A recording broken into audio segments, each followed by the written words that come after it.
Well, it's good to see you, Jenifer and Pastor Dennis, and I'm excited to be able to hear from you and allow you to share with some of us right before this pandemic hit. I mean, it was a little before.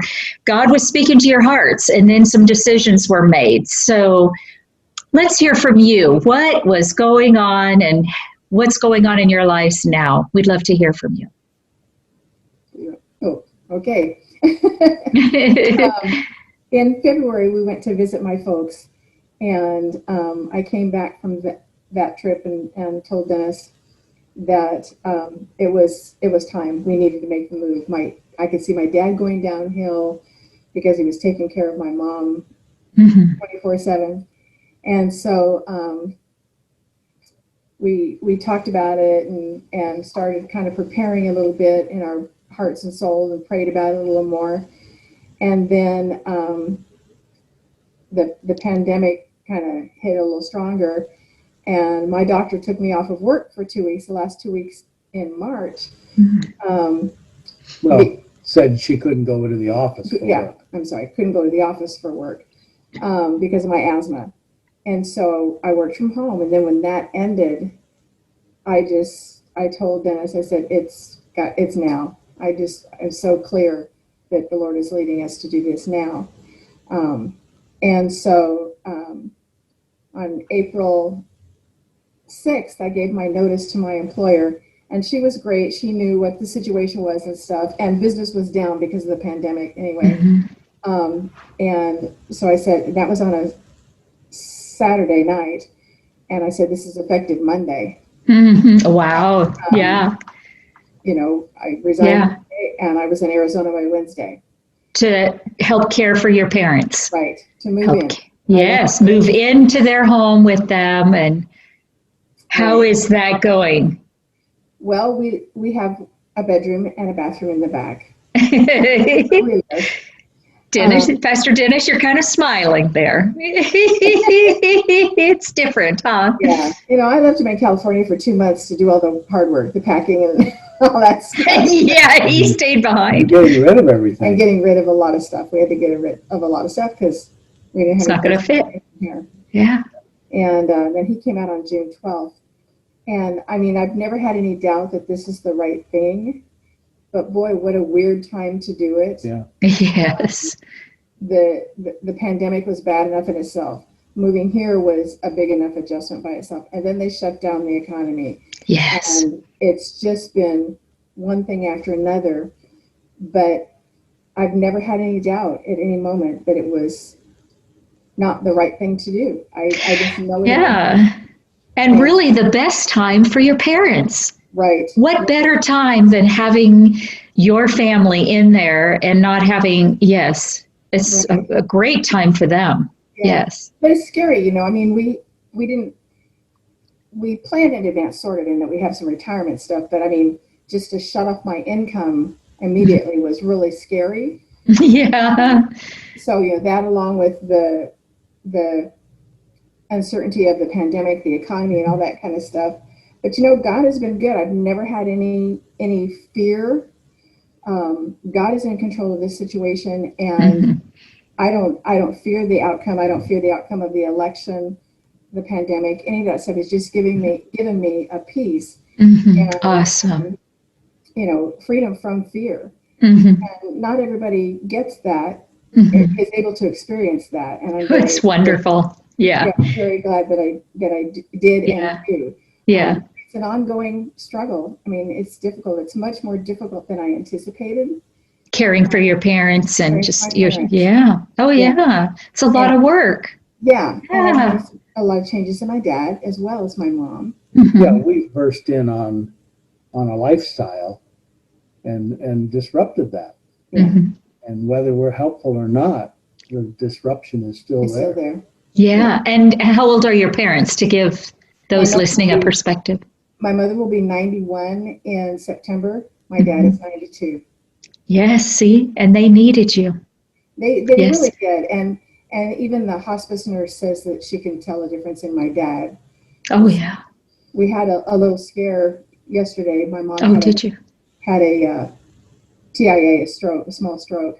And as it was happening, I just told my dad, I said, I think she's having a stroke. We need to do something, you know. So we called the hospice nurse, and she sent over someone else to assess my mom, and he said, yeah, it looks like she had a TIA. And the scary thing about that is that he said it's like an earthquake. Once you have one, then there are aftershocks. And we can anticipate more strokes to follow. Yeah. And so that's kind of unnerving. Yeah, to think it's going to happen again. Yeah. But she's a little better today. She's a little more coherent. I mean, when the stroke happened, forget it. She was just out of it completely. And she was out of it most of the day yesterday, so she wasn't her normal self.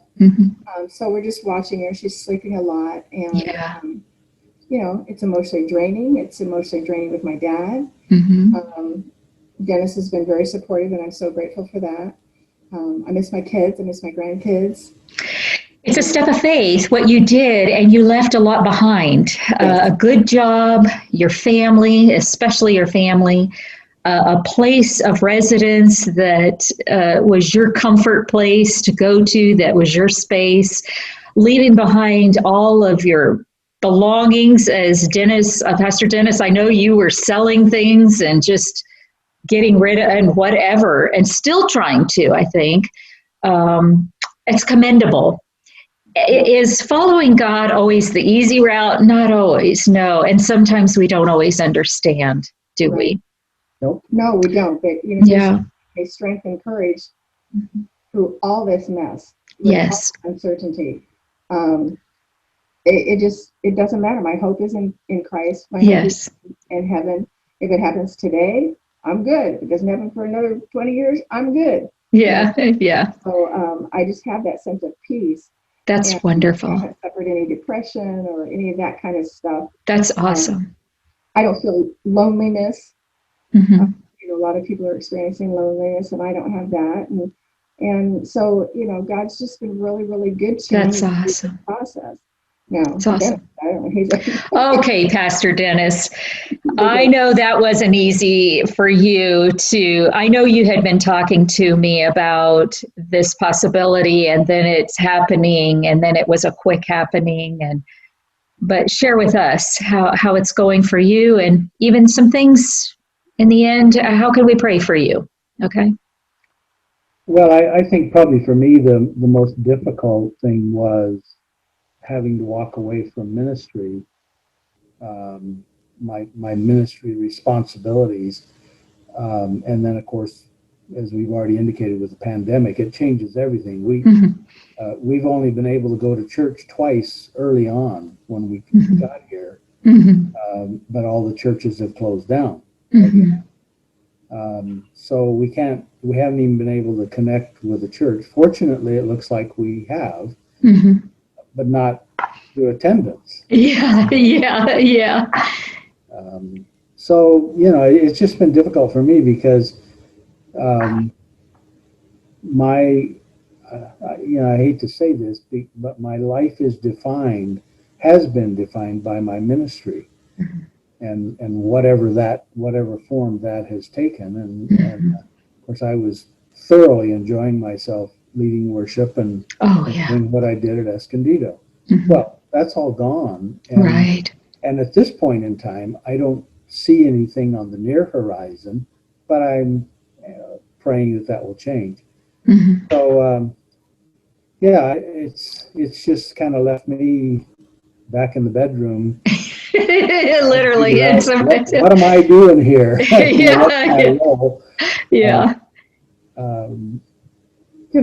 My role has shifted quite a bit toward Jenifer's needs and getting her out a number of times during the week just to go for a drive, just to get, distance from things a little bit for a little while. Mostly from 24-hour golf. I'm practicing the ministry of present, just being with them, and it's like the golf is on television. I'm like, whoa. 24/7. But anyhow, so I've shared with the pastors here Talked with another pastor who is a district leader, and I'm basically telling them where I am, and that is, I'm semi-retired, but I'm not ready to hang it up altogether. Yeah. I feel like I still have something left in me. That's right. And yes. I want to find a place of plugging in and yes. giving back and basically fulfilling God's call in my life. Yes, that's right. And so that's what I'm praying about and pursuing. Mm-hmm. Well, the challenge that you're sharing of leaving ministry, it wasn't just any ministry, it was a good ministry. It was impacting, and the people were enjoying what you were doing. And so it wasn't just, well, you're leaving ministry, but good ministry. You're leaving something good to go to something unknown and to support your wife because you felt that that's really what you needed to do. And that's commendable on both of you. Serving one another and caring for your family. I mean, what a beautiful picture, an example for your children. And we're saying, are you looking on? Yeah, we're out there watching. Exactly. I know it's coming. Oh, goodness. I just never realized the 24-hour nature of the job. It's all the time. Yeah. And matter of fact, in the middle of the night, my dad, because of the stroke, my dad called me in the middle of the night to come into their bedroom and help him, Uh-huh. So it's just yeah, 24/7. And sometimes when God calls us to something, we're not really sure what that all looks like, do we?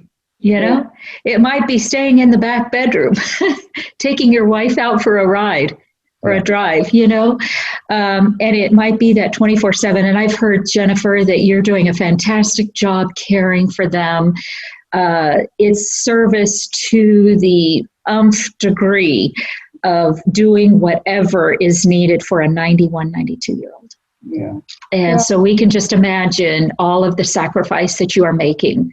They were such wonderful parents to me. It's the least I can do. Yeah. And to me. So. Yeah. So I know that's hard to see them failing and see what you've experienced yesterday and to have to work through all those emotions. So it's not just the physical taxing, it's the emotional taxing and the place of belonging to a community. I'm glad you're not feeling lonely, but we're going to pray that God provides that family of God out there in Arizona, to that church and to that ministry of fulfillment for you, Pastor Dennis, because God is not done with you yet. You have many years, how many? 3 years at our place at Escondido? Yeah. 2.5, almost 3 years. Yeah. We're going through some pictures over the past, and there we were in that restaurant and remembering the conversation, and just so thankful that God brought you to us, both of you. Sacrificial giving, even in Escondido, to do whatever it takes, even if it means, God, you're speaking to me to work with junior hires. Oh, God has a sense of humor, doesn't he? Help me out there. Well, it looks good on the resume. Oh, Forgot what it was. give them our love. Oh, give everybody our love. We miss them, and we haven't forgotten them. Right for a second. It's such a big part of our lives. We really miss everybody there, and just air hugs to everybody. Okay.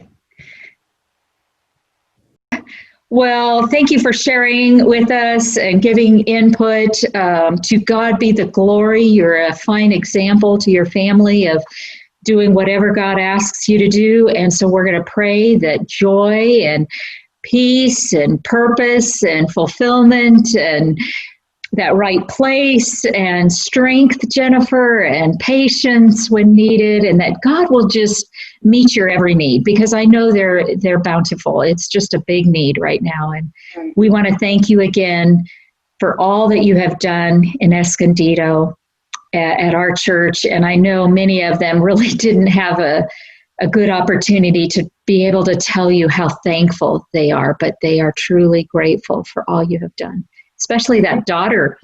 We received a lot of cards, and my birthday was last month, and I got a lot of birthday cards from Escondido, and that I so awesome. Really That's awesome. That's awesome. Well, we love you and we appreciate you guys. And thank you for your service with us for that season of time. We really appreciate it. Yeah. God bless you. Thank you.